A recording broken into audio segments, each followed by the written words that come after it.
Comme je vous l'annonçais avant la coupure publicitaire, et bien ce soir nous allons parler des origines africaines, mais cette fois des mathématiques. Bonsoir Monsieur Moutoundé. Bonsoir. Comment allez-vous ? Ça va, toujours très pris par rapport à aussi bien aux activités, aux cours que nous donnons les mardis et les mercredis à l'Institut d'Histoire à Nijar, et naturellement les rencontres et les partages de connaissances que nous faisons sur les différents réseaux sociaux avec des gens qui nous contactent de partout, notamment des gens qui m'ont contacté de la Colombie, parce que c'est vrai qu'il y a une communauté noire en Colombie qui suit d'ailleurs l'émission. Et ça, c'est très intéressant. Et ils ont souhaité que je puisse venir à l'université pour faire une présentation, notamment sur les mathématiques. Donc je me suis dit, ça tombe bien, puisqu'on a l'occasion aujourd'hui d'aborder la thématique des mathématiques. Est-ce que la Côte d'Ivoire vous a déjà contacté ? Alors la Côte d'Ivoire, non. Je dirais. Il ne devrait pas tarder alors. Il ne devrait pas tarder, parce que c'est vrai que je sais qu'ils ont eu envie qu'on puisse faire quelque chose, mais c'est pas la première fois. C'est vrai qu'y compris pour la République démocratique du Congo. Vous savez, il y a une situation politique aujourd'hui dans certains pays africains où les choses sont relativement tendues, parce qu'entre ceux qui avaient été annoncés, finalement c'est pas ce qui a été fait. Parce qu'il ne faut pas oublier que François Hollande avait dit, lorsqu'il avait pris les rênes du pouvoir, qu'il n'était pas favorable au changement des constitutions pour maintenir en place des gens qui sont là depuis plus de 30-40 ans. Et on a vu que finalement, sous la pression des multinationales, qu'est-ce qui se passe ? Tout le monde révise sa constitution, fait sa petite sauce dans son coin. On a l'impression que finalement, à 102 ans, 150 ans, on aura toujours le même chef d'État qui va diriger toujours le même pays. On sait comment c'est préjudiciable, même au niveau d'une mairie, quand on a passé 20 ans avec le même maire. Donc la même optique, la même façon de voir les choses, alors après, faut raison à l'échelle d'un pays, c'est quand même quelque chose de relativement grave. Vous pensez qu'un jour, tous ces pays africains finiront par sortir du jeu de la France ? C'est-à-dire que le système est le système de la France. Il faut pas, c'est-à-dire le but du jeu, c'est pas de sortir des présidents africains, c'est sortir du système. C'est-à-dire concevoir son propre système et fonctionner avec. C'est pas des gens qu'il faut enlever, c'est des systèmes qu'il faut enlever. Parce que le système n'est pas bon. Vous mettez n'importe qui, vous aboutissez au même résultat. Donc on voit bien que finalement il y a un problème. C'est pas le problème des hommes, c'est le problème du système. Et c'est le système qu'il faut changer. Maintenant, ce qu'il y a de particulier, c'est que le système du gouvernement est né en Afrique. Quand Narmer a fondé l'Égypte antique en 3200, il avait déjà fondé un gouvernement avec un premier ministre, un ministre de l'Intérieur, un ministre des Affaires étrangères. D'ailleurs, le premier ministre de Narmer était une femme. Il ne faut pas l'oublier. Et toutes les institutions qu'on a aujourd'hui, administratives et autres, la région, la ville. Il faut savoir que la ville en Égypte antique était déjà dirigée par un maire. Donc le maire, c'était déjà celui qui administrait la ville. La ville se disait Newt. Et le maire se disait le maire Newt, c'est-à-dire le maire de la ville. D'accord. Vous voyez, donc on voit le supérieur de la ville. Donc on voit que finalement, l'Afrique a apporté beaucoup en termes de réflexion. C'est peut-être aussi le fait d'oublier ce passé qui fait qu'on a tendance à prendre des modèles à l'extérieur, alors que les vrais modèles sont à l'intérieur. Et ça, c'est aussi valable pour la Guadeloupe. Alors une dernière petite question d'actualité. Finalement, j'ai bien réfléchi. Nicolas Sarkozy avait dit effectivement pendant son passage en Afrique que ce pays n'était pas rentré dans l'histoire. Et aujourd'hui, on voit par exemple la République du Congo qui s'apprête à réclamer ses œuvres à la Belgique. Toutes ces œuvres qui sont contenues dans des musées en Belgique. Qu'en pensez-vous du rapatriement La chose, c'est que il y a deux choses qu'il faut savoir. Une œuvre d'art, c'est tout sauf une œuvre d'art. C'est de l'énergie.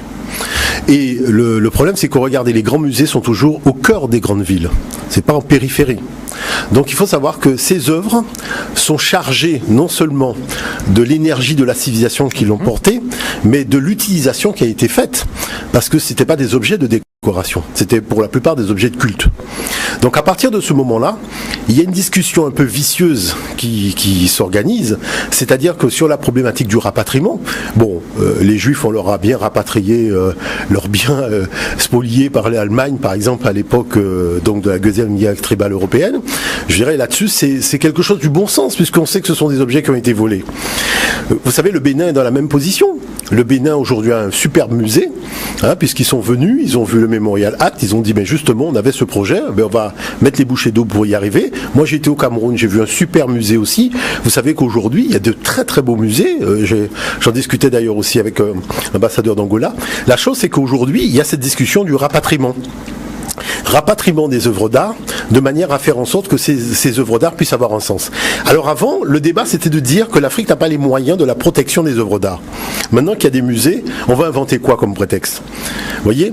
Et ça, il faut le savoir, parce que beaucoup d'objets sont des objets qui sont vivants. C'est-à-dire que dans le paradigme occidental, un objet est considéré comme une nature morte. Dans d'autres paradigmes, l'objet est vivant. Ce qu'on parle, par exemple, quand on prend un masque, le masque n'est pas fait pour être posé sur un mur. Le masque, c'est quelque chose qui participe à des rites, à des rituels, à des périodes. Mais bien sûr, il y a des gestes de danse où le masque est là pour magnifier justement un enseignement théologique au sein de cette civilisation. Et c'est là où on voit qu'il y a aussi la problématique des trônes royaux qui sont en Angleterre. Beaucoup de trônes royaux, pour empêcher la problématique de la succession royale à l'époque de la colonisation, on a carrément supprimé le trône royal. Et le trône royal, vous allez en retrouver en Angleterre, vous allez en retrouver aux États-Unis, mais il y a le problème du rapatriement de tous ces trônes-là, ça aussi. Donc il y a toute une problématique de fond qu'il faut tout simplement rendre au roi africain ce que César a pris et tous ceux qui l'ont suivi aussi. Et ça, c'est quelque chose de très très sérieux. Parce que les meilleurs experts des œuvres d'art africains sont en Afrique. Les meilleurs experts, des gens qui peuvent vraiment expliquer ce que c'est que cette œuvre-là, se trouvent en Afrique aujourd'hui. C'est pas un Européen qui n'y connaît rien, qui regarde donc du haut de ses prétentions un peu de race supérieure des objets, qui va venir nous expliquer ce que c'est qu'un masque africain. Vous voyez, en ayant oublié le principe de base qui est l'humilité. Et quand on se met à discuter maintenant du rapatriement, alors on va prendre les richesses dans le sous-sol africain. Donc là, il n'y a pas de... personne n'en discute vraiment, puisqu'on parle de tous les sujets sauf de celui-là. Mais la problématique de fond, c'est que tous ces objets qui font quand même la beauté aussi, c'est vrai, de grands musées, parce qu'il n'y a pas que l'Afrique subsaharienne, il y a aussi la problématique des objets d'antiquité, parce que c'est le même problème aussi qu'à l'Égypte aujourd'hui, même si les objets n'appartiennent pas directement aux habitants d'aujourd'hui, mais il y a la problématique de comment ces objets sont sortis de l'Égypte. Et il y a tout cela. Toute cette problématique aujourd'hui qui fait que l'Europe est en porte-à-faux. Et ça, il faut le dire sérieusement. On vide les musées européens des œuvres d'art et des antiquités africaines, il ne resterait pas grand-chose alors. Ils ont qu'à faire des copies. Ça rapporterait moins. Non, c'est-à-dire que le problème de fond, mais il faut comprendre une chose. Un grand musée, c'est je dirais un appel touristique important. Quand vous avez un musée quelque part... Et c'est par rapport à certaines pièces de référence. Oui, mais la problématique, c'est que comment vous avez eu ces pièces? Vous les avez volées? Vous ne pouvez pas priver un pays d'une pièce qui lui revient de fait et qui doit participer à son développement économique et à sa politique touristique sous prétexte que vous l'avez volée, que vous voulez la conserver parce que finalement vous avez mis un clou et que le clou vous a coûté relativement cher pour accrocher le masque. C'est pas notre problème. Le truc a été volé, mais c'est de d'évidence claire. Moi, vous savez, je dirais quand même une chose, parce que il faut quand même dire un certain nombre de choses. Il y a des territoires qui ont carrément été volés. Quand vous regardez les aborigènes d'Australie, quand vous regardez un certain nombre de peuples, vous imaginez que les aborigènes d'Australie disent que les Indiens d'Amérique qui sont dans des réserves sont mieux lotis qu'eux. Parce qu'ils ont des réserves au moins, les Indiens d'Amérique. Eux, ils n'ont même pas de réserve. C'est-à-dire tout le territoire appartient à la puissance coloniale qui s'est installée. Ils n'ont pas la possibilité de défendre les lieux où ils enterrent leurs ancêtres. Et comme par hasard, les lieux où ils enterrent leurs ancêtres, c'est là où on veut enterrer des déchets.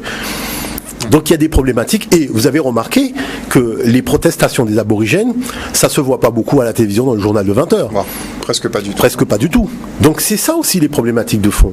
C'est-à-dire qu'il y a aussi des terres, des territoires entiers à restituer à des gens qui ont été spoliés. Pas que les œuvres d'art, mais il y a aussi des territoires entiers. Et ça, c'est important. Alors on referme ce volet d'actualité pour passer maintenant à cette restitution de l'histoire et on en vient maintenant donc après les origines africaines de l'écriture aux origines africaines des mathématiques. Comment le démontrez-vous? Alors, en fait, c'est un sujet qui est relativement important parce qu'on dit que les mathématiques, c'est la mère des sciences. Et que chaque année, l'accent est mis sur l'apprentissage des mathématiques vis-à-vis des jeunes générations. La chose, c'est que tous les scientifiques de la planète aujourd'hui attestent que l'Afrique est le berceau des sciences mathématiques. Bon. Mais ce qu'il y a d'exceptionnel, c'est le fait que l'Afrique possède plusieurs algorithmes pour faire un type de calcul, par exemple la multiplication. Vous allez à l'école, on vous apprend un seul algorithme pour faire une multiplication. En Afrique, il y en a beaucoup. il y a beaucoup d'algorithmes pour faire une division, il y a beaucoup d'algorithmes pour faire une soustraction. La chose, c'est que vous avez en plus l'avantage d'avoir ce qu'on appelle des mathématiques sans chiffres, ce qui permet de dédramatiser l'apport et l'apprentissage des mathématiques vis-à-vis des enfants qui ont l'impression que c'est une science un peu abstraite qui leur échappe. Et c'est pour ça que nous, on a fait justement un magazine, qui est le magazine scientifique de l'Institut, qui est le Papyrus d'Amès, que nous avons consacré justement aux mathématiques africaines. De manière à faire en sorte tout simplement que aussi bien les enseignants que les responsables pédagogiques, que les parents qui veulent découvrir en fait des méthodes mais totalement ludiques, intéressantes pour permettre aux enfants non seulement de se familiariser avec les systèmes de calcul mais d'apprendre à aimer ça parce que ça fait partie de notre patrimoine. Eh bien, tout simplement de découvrir qu'il y a des méthodes que nous avons mis en point et ces méthodes sont encore utilisées dans la modernité aujourd'hui. C'est-à-dire mais pas en Europe.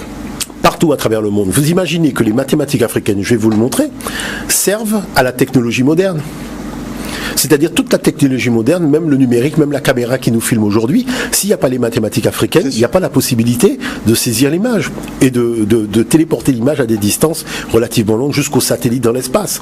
Donc c'est vrai que tout cet univers-là, je pense que c'est quelque chose qui n'est pas de mon ressort. Je pense que c'est ensemble que nous devons apprendre à aimer les enfants. C'est-à-dire que nous devons apprendre à les aimer, c'est-à-dire leur dire un minimum de vérité et leur permettre de découvrir le patrimoine qui est celui de leurs ancêtres en premier d'abord, avant de présenter le patrimoine des autres. Parce que je tiens quand même à rappeler une chose qui est très simple, c'est que l'Europe n'a jamais eu de système mathématique. Quand on parle de système alphanumérique, j'ai fait un dossier là-dessus, il y a un professeur canadien, Chrysomalis, qui a démontré que le système alphanumérique existait déjà en Égypte antique, à l'époque du démotique, et c'est ce système-là qui a inspiré le système alphanumérique, donc dans la Grèce antique, et la Rome antique a tout simplement copié la Grèce antique à ce niveau-là. Sauf que quand les Arabes arrivent au 8e siècle et ramènent un nouveau système de calcul, eh ben ce système de calcul n'est pas issu de la réflexion des scientifiques occidentaux. Le zéro n'est pas issu de la réflexion des scientifiques occidentaux, la forme des chiffres, tout ça, ça ne vient pas d'eux. Donc ce qu'il y a d'important aujourd'hui, c'est tout simplement l'histoire des sciences permet de rassembler l'humanité et de mettre la balle en centre. Qu'est-ce qui nous empêche aujourd'hui? On parle de lutte contre le racisme, de lutte contre tout ce que vous voulez, mais la problématique, vous avez vu que quand il faut parler de science, il n'y a pas de débat, hein. C'est toujours la même rengaine et le même eurocentrisme qui est ambiant dans le récit de l'histoire des sciences. Alors, moi, je me suis dit, c'est important de montrer quand même un certain nombre de choses, et c'est pour ça que je suis venu avec un certain nombre de documents.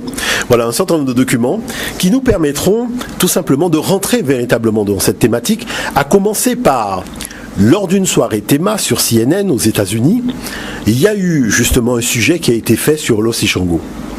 Et là, véritablement, on a tout simplement démontré dans le cadre de ce sujet que l'Afrique non seulement est le berceau des sciences mathématiques, mais on a retrouvé un objet qui est tout simplement détonnant.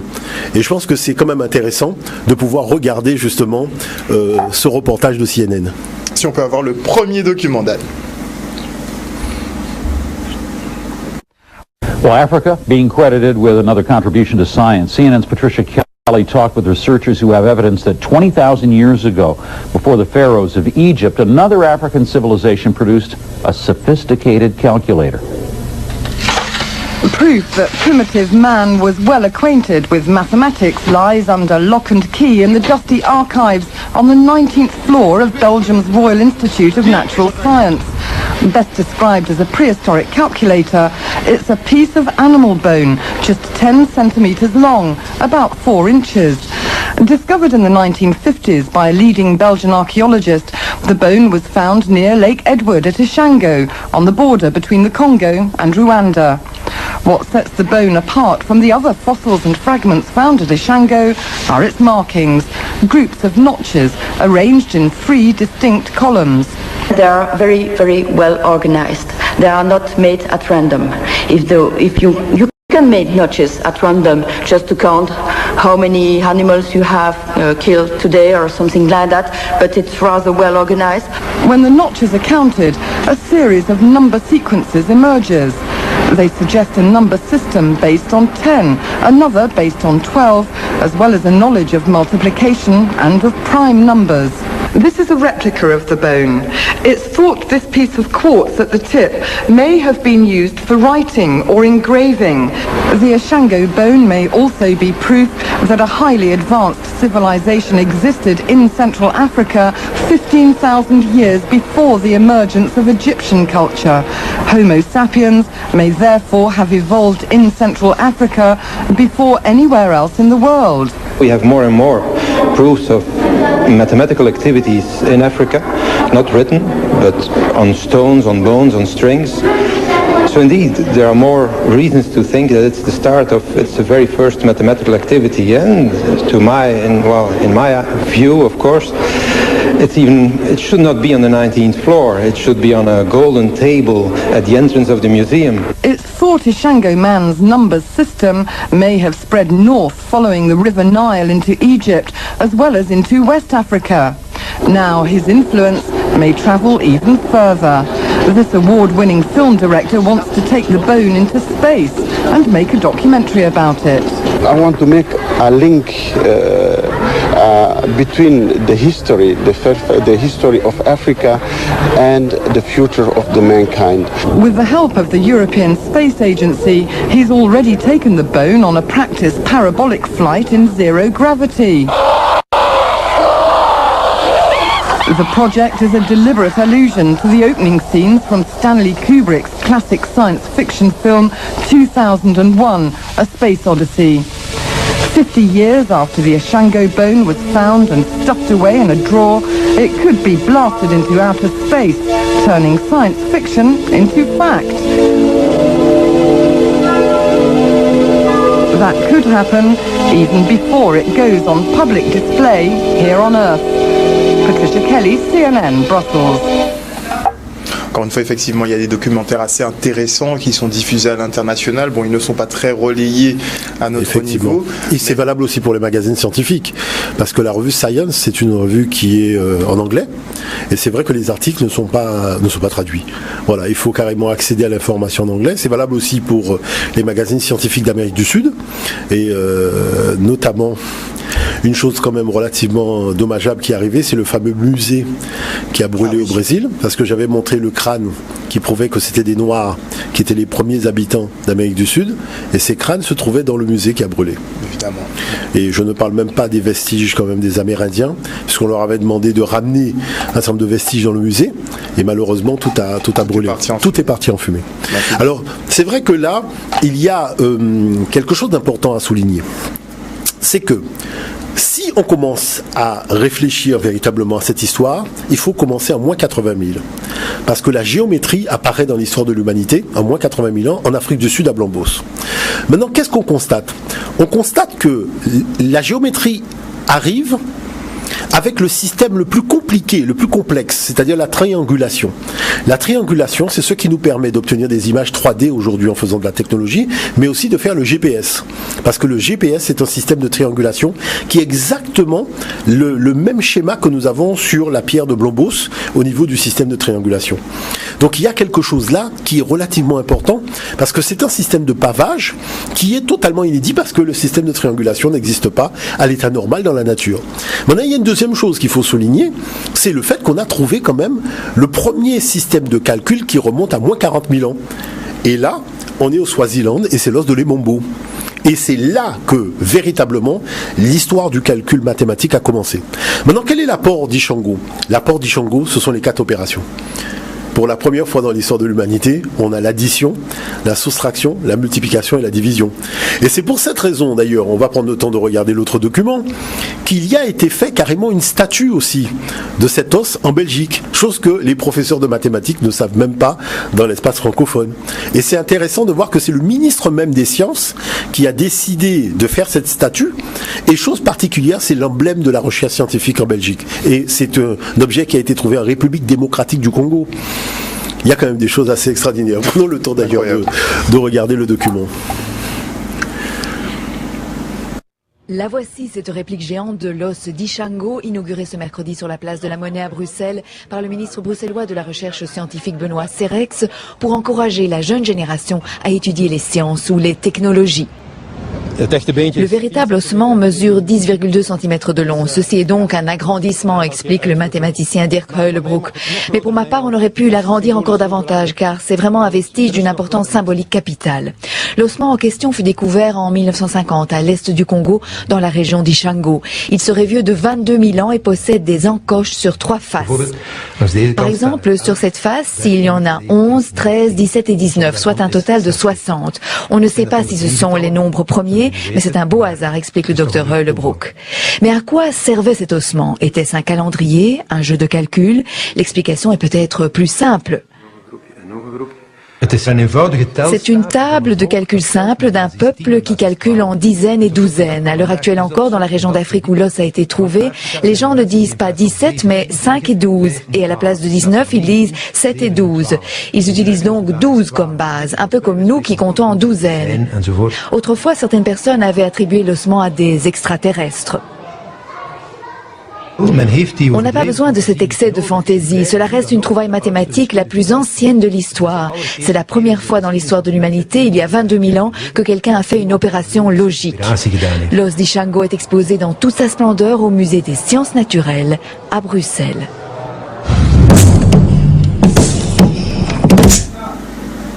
Donc comme je vous le disais hors plateau, ça fait quand même un siècle qu'ils savent que tout... les origines mathématiques viennent d'Afrique. Mais bien sûr, je vais même vous donner un exemple, et on en parle d'ailleurs dans le papyrus d'Amès. Pourquoi quand on parle de l'histoire de l'esclavage, on fait croire aux gens qu'on a sorti du continent africain 15 millions d'abrutis? Le problème, c'est pas que le fait qu'on fasse croire qu'on a sorti 15 millions d'abrutis, c'est comment nous, descendants d'Africains, déportés, nous nous sommes laissés berner au point de croire que les Africains qu'on a sortis du continent, c'était 15 millions d'abrutis. Est-ce que vous voyez l'affaire? Quand vous prenez le temps de voir toutes les plus grandes découvertes faites dans la Caraïbe, en Amérique et autres, mais c'est les Noirs qui sont à l'origine de tout ça. Pourquoi on a fait des lois interdisant aux esclaves de déposer des brevets? En disant que le brevet étant un contrat entre le citoyen et le pays et la nation, comme l'esclave n'est pas citoyen, il ne peut pas contracter avec la nation. Mais il y a des lois, il y a des textes, il y a des choses qui prouvent que, effectivement, très tôt, les Noirs ont commencé à innover, inventer, développer. À peine nous étions déjà, rappelons-nous même Mortonol. Mortonol issu de parents esclaves qui se retrouve à la défense, à la tête de la défense de Paris et que tout le monde remercie aujourd'hui parce que si tous les monuments de Paris sont encore debout alors que les Allemands venaient bombarder Paris avec les avions, ben c'est grâce à la qualité de son travail. Est-ce que vous savez où est la statue de Mortonol? La statue de Mortonol est cachée sur le port de Pointe-à-Pitre, donnant dos à Pointe-à-Pitre. C'est-à-dire si tu veux amener un enfant voir la statue, qui aurait dû être sur la place de la Victoire, qui aurait dû être visible, cette statue, elle est cachée et réservée aux ouvriers qui travaillent sur le port. La question, c'est qui a organisé ça et dans quel but? Vous voyez, parce que là, il y a quand même des choses extraordinaires. Hein? Non, mais il faut le souligner, c'est-à-dire qu'il faut le dire. D'accord. Je dirais, hein, que fait la statue de ce monsieur, de Mortonol? Pourquoi c'est pas devant, justement, les bâtiments de Mortonol à Pointe-à-Pitre? Vous voyez, que fait sa statue cachée dans un coin? Beaucoup de gens ne savent même pas qu'il y a une statue de Mortonol à Pointe-à-Pitre. Donc c'est vrai qu'il y a quand même des choses qui sont relativement surprenantes. Où est la statue de Raoul Nicolo? Pourquoi il n'y a pas de statue? C'est vrai que la mairie a fait un bus, mais il faudrait une statue. Pourquoi il n'y a pas de statue de Raoul Georges Nicolo? Vous savez que Roland Garros, hein, qui a donné le nom au stade, hein, au tournoi de tennis, il y a une statue, il y a un monument, il y a une effigie, hein, quand vous allez à La Réunion, hein. C'est-à-dire dans le sens inverse, ça marche toujours. C'est nous qui avons un peu tendance à ne rendre hommage qu'aux sportifs, qu'aux musiciens. Vous voyez, enfin, ce qui a été permis. Pas ce qui est permis, voilà. Entre guillemets. Nous sommes compris, c'est ce qui est permis. Donc où est l'audace? Où est l'audace? Vous voyez, c'est ce qui est extraordinaire. Où est cette audace qui fait que nous sommes des hommes, que nous sommes des gens debout? Où est cette audace? C'est de ça dont il s'agit. Et ça, c'est important. Alors, l'autre chose qu'il faut quand même souligner par rapport à tout cela, c'est que... Mais avant de passer au prochain point, je pense qu'on va marquer une page de publicité et on revient tout de suite après la coupure avec notre expert des humanités classiques africaines, Jean-Philippe Omotunde. À tout de suite. Alors, effectivement, ce qu'il y a quand même d'important, c'est qu'on a vu que la Belgique a fait une statue de 7 mètres de haut. Ils voulaient la faire plus grande, visiblement. Oui, mais quand même, comment ça se fait qu'on n'est pas informé ? Parce que c'est une statue qui a été trouvée en Afrique, en République démocratique du Congo, qui date de 25 000 ans. Et c'est la première tablette de calcul de l'histoire de l'humanité. Vous imaginez qu'on aurait trouvé ça en Angleterre, en France ou en Allemagne, mais tous les magazines scientifiques, tout le monde en aurait parlé. Et là, vous avez vu où on a été chercher l'objet ? C'est-à-dire qu'on se pose un certain nombre de questions sur l'intégrité, en fait, de ceux qui font la recherche. Alors, je voulais justement prendre le temps de passer le document suivant, parce que c'est un document pédagogique qui est souvent montré dans les établissements scolaires à travers l'Europe, puisque c'est un document qui existe en plusieurs langues. Et je voudrais qu'on prenne le temps de regarder, parce que c'est quand même quelque chose d'important que de voir ça. Pour le troisième document. Le troisième document.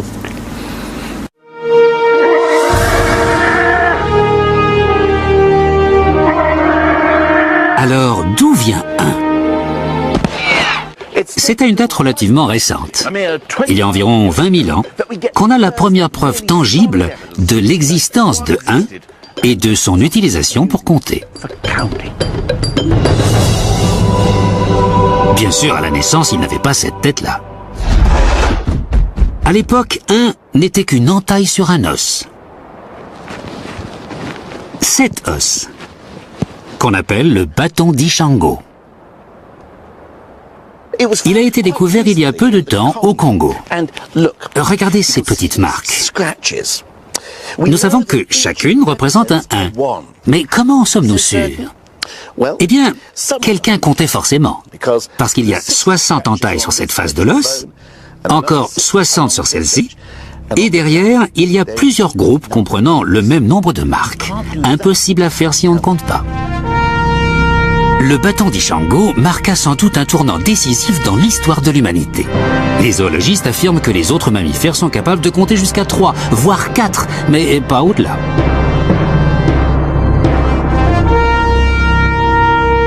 En transformant 1 en encoche, nos lointains ancêtres pouvaient compter jusqu'à 4, 5 ou même 6 s'ils étaient vraiment doués. En fait, ils pouvaient additionner autant de 1 qu'ils le voulaient.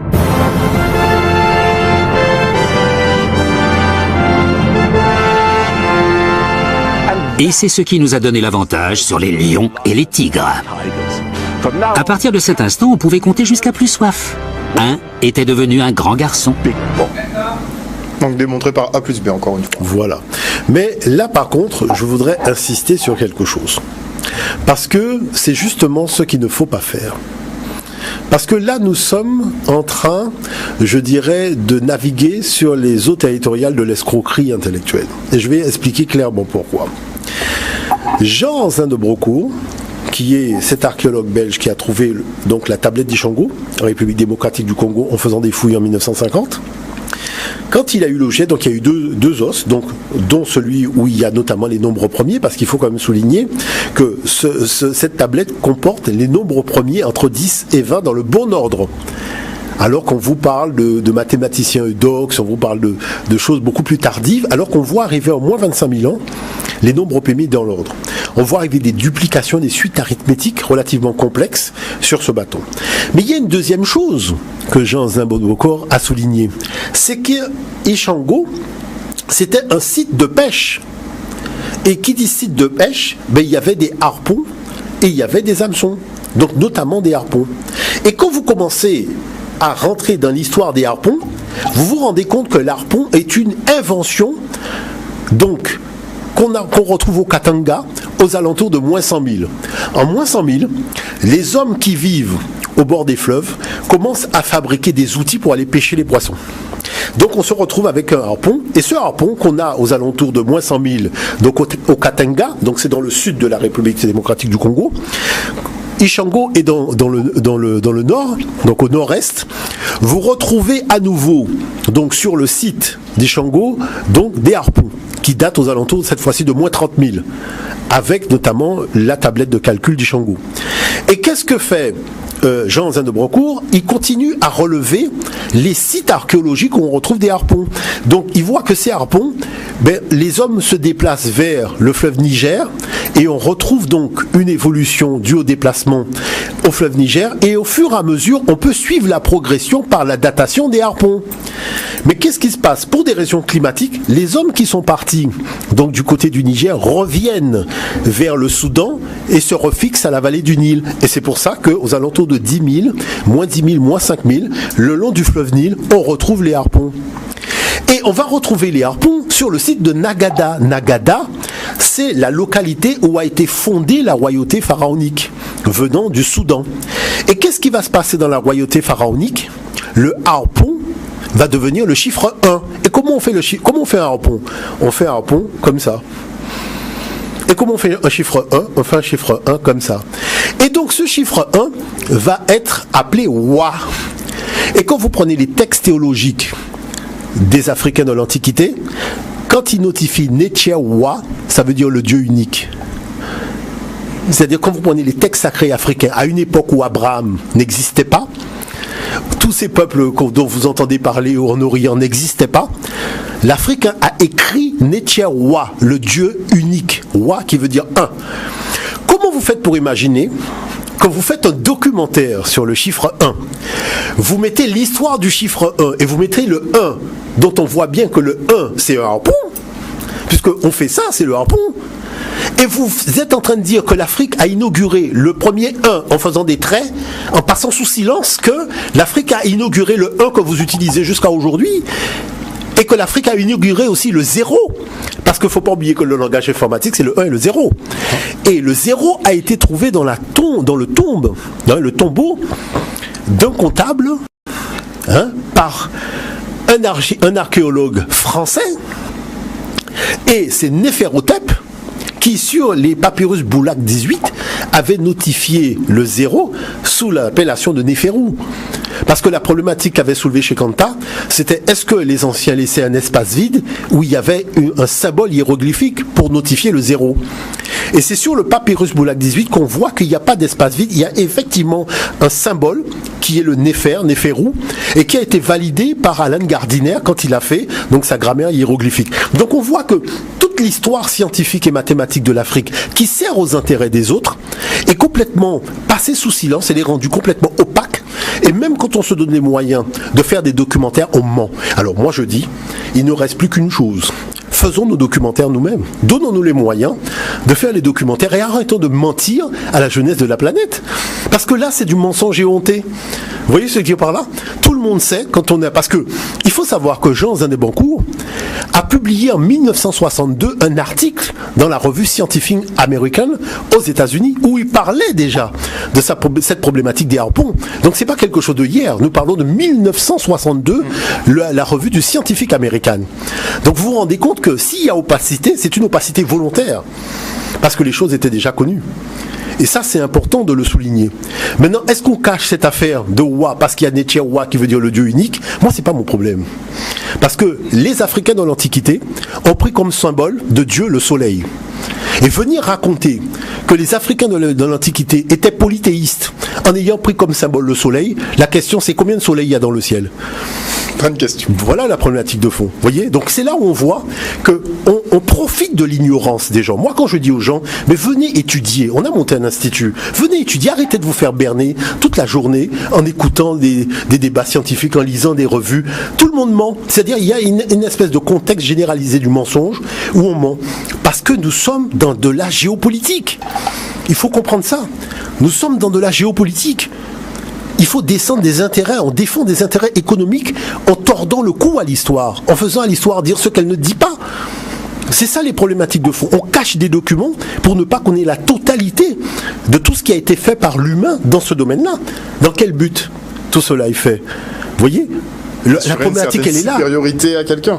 C'est-à-dire qu'on veut tout simplement enfoncer la tête du monde noir dans de la vase en faisant croire aux gens qu'ils ne sont pas porteurs d'un génie. Mais tout le monde profite du génie que les anciens ont élaboré et diffusé à travers le monde. Il y a quelque chose qui est totalement indécent. Il y a quelque chose qui est indécent. C'est vrai que jusqu'à maintenant, il y a beaucoup d'hexagonaux, par exemple, qui pensent que si l'Européen n'avait pas découvert l'Afrique, n'avait pas envahi l'Afrique, l'Afrique ne serait pas civilisée. Non, mais c'est-à-dire que... Révéler tout cela équivaut à dire l'Afrique était civilisée, nous ne l'étions pas. L'Afrique nous a civilisés, mais on les a quand même mis en esclavage. Non, il faut voir que l'affaire, elle est quand même sérieuse. Nous parlons de choses sérieuses. Moi, je fais une intervention dans l'établissement scolaire, ici, et il y a une jeune fille d'ascendance européenne qui me dit écoutez, monsieur, j'ai quelque chose à dire. Je lui dis je n'ai même pas encore commencé. Elle me dit non, il faut que je dise quelque chose au préalable avant même que vous commenciez. Je dis mais c'est étonnant parce que je n'ai même pas encore allumé le vidéoprojecteur, on n'a même pas encore sorti les feuilles d'exercice, et tu veux déjà dire quelque chose. Elle dit oui. Donc je dis écoute, on t'écoute. Et donc moi, je la laisse parler pendant que je suis en train d'arranger mon vidéoprojecteur. Et elle dit, vous savez, je tiens quand même à vous dire tous une chose ici, dans cette salle de classe, c'est que si vous avez des chaussures aux pieds, que vous êtes habillés aujourd'hui, c'est parce que les Blancs sont arrivés un jour en Afrique. Voilà, un peu ce parce que si on n'était pas arrivé, vous seriez toujours en train de voler de liane en liane. Alors, la première chose que je lui dis, est-ce que tu es sûr de ce que tu dis ? Elle me dit oui. Je lui dis, donne-moi un exemple. Elle me dit voilà, un exemple c'est la salle de bain. Avant l'arrivée des Européens, la salle de bain c'est quelque chose que aucune personne sur le continent africain n'a jamais connu. Je me retourne vers les enfants, je dis aux enfants, est-ce que vous avez déjà vu la publicité où la reine Néfertari prend son bain ? Les enfants me disent oui. Et je dis, quelle est la particularité de l'eau ? Les enfants me disent, mais c'est du lait. J'ai dit, tu vois, regarde comment tu viens de dire quelque chose et regarde comment tu te ridiculises devant tes camarades, parce que quand même Néfertari quand même. Hein à cette époque-là, quel Européen qui est venu en Afrique pour machin. Et je lui dis, regarde encore un deuxième problème. Quand on a découvert le tombeau de Toutankhamon, est-ce que tu connais le nombre de paires de chaussures qu'on a trouvées dans le tombeau ? Parce que la paire de chaussures, la sandale tchébout, c'est une invention de l'Afrique. Les gens ne marchaient pas pieds nus. Pieds nus, c'est quand tu fais un rituel. Si vous regardez les stèles, on est dans le cadre d'un rituel. Effectivement, le roi, la divinité, tout le monde est pieds nus. Mais les gens ont des chaussures en or, qu'on vous montre même pas. Avec des styles, machin, même les babouches. Les babouches, c'est une invention de l'Égypte antique. Comment fait-on pour faire croire aux enfants aujourd'hui que la fourchette est une invention de l'Occident ? Pourtant, tout le monde a vu que dans les visiteurs, ils mangeaient avec les mains. Tout le monde a vu dans les visiteurs, ils mangeaient avec les mains. Parce que la fourchette, le couteau, tout ça, c'est une invention de l'Égypte pharaonique. Allez dans les musées, vous allez voir la fourchette de Pharaon. Ah ben, vous imaginez qu'on a été carrément tellement lavé au niveau du cerveau qu'on trouve le moyen de quoi ? Que le couteau et la fourchette, c'est une invention de l'Europe. Il y a un problème. Est-ce que vous voyez l'affaire ? Et le problème, c'est la documentation. C'est-à-dire que comme les gens n'ont pas accès à la documentation, comme les gens n'ont pas la possibilité de se rendre compte de ce qu'a été réellement l'histoire ambiante aussi. C'est-à-dire qu'aujourd'hui, nous sommes dans la géopolitique. Et la géopolitique, et c'est la même chose que je dis aux Européens quand je suis en Europe. Je leur dis, on a beau dire que les 500 dernières années de l'histoire européenne, ces 500 dernières années coloniales, c'est-à-dire tous les récits, l'actualité politique, l'actualité économique, l'actualité historique, tout était à relent colonial, c'est-à-dire la vérité avait été suppliciée depuis. Tout le monde croit que ce qui a été dit est la vérité. Alors du nord comme au nord et au sud, on a beau parler de période coloniale, les gens pensent que les historiens racontaient la vérité, alors que l'historien est au service d'un projet colonial. Donc il ne peut pas dire la vérité. Puisque le vainqueur, on dit que quand le vainqueur écrit l'histoire, effectivement, il peut la mettre à sa sauce. Voilà la problématique de fond. Et ça c'est important. Alors je voulais souligner maintenant sur le document suivant quelque chose d'important. Et je voulais vraiment remercier un des responsables des pêcheurs de la Guadeloupe qui est venu me voir. Parce que vous savez que les enfants aujourd'hui, quand ils ont un papa pêcheur, ils ont l'impression que papa, finalement, c'est pas vraiment un métier rimant avec un peu tout ce qui est de l'ordre de l'intellect. Mais la chose, c'est qu'il ne faut pas oublier que ce sont les pêcheurs qui ont inventé les nombres premiers. Ce sont les pêcheurs qui ont inventé l'addition, la soustraction, la multiplication, la division. La tablette d'Ishango, ce sont des pêcheurs qui l'ont réalisée. Si nous sommes capables aujourd'hui d'envoyer une fusée dans l'espace, il faut quand même dire une chose. Ce sont les pêcheurs qui ont initié les sciences mathématiques dans l'histoire de l'humanité. Et c'est pour ça que c'est important d'écouter le professeur Adjamabou en parler. On y va. D'Ishango a été trouvé dans cette région de la République démocratique du Congo qui est appelée Ishango et qui est au bord du lac Édouard. Le lac Édouard étant la source occidentale du Nil. Cette os est datée de 25 000 ans, donc 25 millénaires. Et sur cette os sont gravées 3 séries de nombres. Et la série de nombres qui retient notre attention, c'est la série avec les nombres 11, 13, 17 et 19. C'est des nombres dits premiers. Premiers, en gros, c'est des nombres indivisibles. Indivisibles dans ce sens que on ne peut pas les diviser en quantité plus petite et supérieure à 1. Sur ce morceau d'os, nous voyons non seulement 4 nombres premiers, mais 2 couples de nombres premiers formant un quadruplé. N'importe quel quadruplé de nombres premiers peut être obtenu à partir de celui inscrit sur l'os d'Ishango. D'une certaine manière, on peut dire que ce quadruplé qui est inscrit engendre tous les quadruplés imaginables. À partir de l'os d'Ishango, eh bien, on pose des problèmes mathématiques qui sont à la pointe de la recherche mathématique actuelle. Est-ce que ces propriétés remarquables des nombres premiers relèvent du hasard? Eh bien, je suis arrivé à la conclusion que non. Et personnellement, j'ai vécu au bord de la mer. Et j'ai les souvenirs pleins d'images de pêcheurs qui partagent le butin. Et donc quand le butin de la pêche est ramené, eh bien les pêcheurs se partagent entre ceux qui ont contribué à la pêche. Et les habitants de cette région ont cette activité de pêche parce qu'ils habitent au bord d'un grand lac qui est la source occidentale du Nil. Donc, ils tombent nécessairement sur des quantités de poissons qui ne peuvent pas être divisées en des parties plus petites et supérieures à 1. Donc, on ne peut pas dénier à ces pêcheurs la connaissance pratique des nombres premiers. Un certain nombre de documents très précis. Donc de simples pêcheurs qui ont finalement créé cette table mathématique. Et on vous parle de grands mathématiciens, Eudoxe et compagnie. Regardez d'où c'est parti. Et je voulais justement, parce que c'est vrai que le temps passe vite, qu'on prenne le temps de regarder le dernier document, parce que le dernier document est important, parce que c'est ce document-là, par exemple, c'est ce genre de calcul que j'utilise pour piéger les informaticiens. Je vous laisse regarder. Allons-y. Un certain nombre de documents très précieux et très peu connus, notamment des documents mathématiques. Alors je vais prendre un seul exemple, c'est ce document qu'on appelle le papyrus de Rhind, qui est découvert en 1857 à Thèbes. Et alors on sait exactement de ce qu'il est et qui l'a écrit. C'est un scribe qui s'appelle Hamès et qui nous explique, donc il l'a rédigé en moins 1650, à une année du roi Apophis, et il nous explique qu'il a fait une copie de quelque chose de plus ancien et qu'il expose là-dedans la méthode pour accéder à la connaissance de tout ce qui est existant et pour en montrer tous les secrets. Et ce document, voilà la forme qu'il a. Alors vous voyez qu'il est extrêmement bien rangé. En fait, ce sont 84 problèmes de mathématiques. Extrêmement bien rangés, chaque problème est séparé par une ligne, écrit l'énoncé, la démonstration comment on peut résoudre le problème et l'application numérique. Vous avez l'impression d'avoir un manuel moderne d'explication des mathématiques.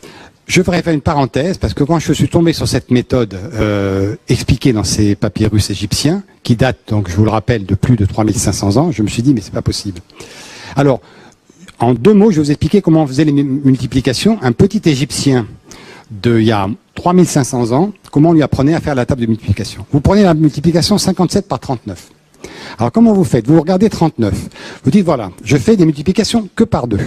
Je fais 1, je fais 2, je fais 4, je fais 8, je fais 16, je fais 32. Là, je m'arrête, parce que si je fais 64, je dépasse 39. Alors ensuite, je prends le multiplicand. Je ne sais pas si on dit comme ça, mais... Alors, je fais 57... Donc je multiplie par 2, 114, je remultiplie par 2, 228, ça se fait peut-être très facilement, la table de 2, 456, 912, 1824. Et puis ensuite, je me dis, mais dans 39, qu'est-ce qu'il y a? Alors, je prends déjà 32, ça je peux le prendre. Après, est-ce que je peux prendre 16? Non, ça me ferait 48, j'aurais dépassé 39. Est-ce que je peux prendre 8? Non, il faut que je prenne 4. Ça fait déjà 36. Ensuite, pour faire 39, je rajoute 2 et je rajoute 1. Et quand je fais ça, et le scribe égyptien le marque sur son manuscrit, il fait des petits tics comme ça. Il marque, j'ai utilisé 32, j'ai utilisé 4, j'ai utilisé 2, j'ai utilisé 1. Qu'est-ce que je fais maintenant pour le résultat? Je fais la somme. 2223. 2223. Table de 2 uniquement. Pas de table de 9, pas de table de 3, pas de table de 7, pas de table de 5. Une multiplication, n'importe quelle multiplication, vous la faites comme ça. Je me dis que c'est ce qu'il faudrait enseigner aux enfants au départ. Ils n'ont que la table de 2 à savoir et l'addition à faire. Ils font toutes les multiplications. Donc si vous voulez, quand on tombe là-dessus, on se dit mais comment ça se fait qu'on n'en parle pas plus quand même un petit peu. Et donc évidemment, il y a là-dessous une réflexion très très astucieuse qui est qu'effectivement, la magie des nombres, c'est qu'on peut décomposer tout nombre en une série de puissance de 2. Et ça, c'est sous-jacent à cette opération-là que nous explique le script sans nous dire avant tout ce qu'il y avait comme réflexion. Alors on voit effectivement qu'il y a des méthodes beaucoup plus simples pour la multiplication, totalement. De faire calcul par retenue. Totalement. Et ce qu'on peut souligner, c'est que il y a un astrophysicien camerounais qui est Jean-Paul Bellec. C'est lui qui a déchiffré véritablement l'os Ishango, vraiment qui explique comment mathématiquement les équations fonctionnent. Ce que vient d'expliquer Monsieur Bidot, qui est astrophysicien aussi au CEA, c'est que vous avez là la source du raisonnement informatique. N'importe quel informaticien qui était devant la télévision, là maintenant, il sait exactement de quoi nous parlons. Mais j'espère qu'il aura bien noté que cela provenait d'un papyrus d'un mathématicien africain qui a écrit le code, le système du code binaire, il y a plus de 4000 ans. Et que c'est pour cette raison que nous disons qu'il faut accorder une importance capitale au savoir africain. Arrêtez de regarder notre culture et notre patrimoine avec les yeux des autres. Alors, une petite question, Monsieur Moutoundé, avant qu'on se quitte. Est-ce que vous pensez que les Européens, une fois ayant découvert effectivement toutes ces formules, comme Pythagore, qui s'est inspiré de Yaméssou et qui a totalement. D'ailleurs, c'est pour ça que nous avons appelé notre magazine le Papyrus d'Amès. Très bien joué. Donc, est-ce que les Européens ont volontairement complexifié les calculs, ou bien est-ce parce qu'ils ne les ont décodés qu'en partie qu'ils ont créé des méthodes qui sont beaucoup plus complexes et qui nous perdent en fait? Non, c'est parce que les Européens n'ont pas de système de calcul. C'est l'apport que les Arabes avaient pris en Orient, en Inde et compagnie, c'est tout cela que les Arabes avaient ramené avec les éléments naturellement de la Grèce et ceux que les Grecs avaient pris en Afrique. Et ils ont ramené ces systèmes-là. Mais comme l'Europe n'a pas inventé de système de calcul, donc ils se sont laissés finalement piéger par ce système-là qui finalement s'est adapté à la réflexion scientifique occidentale.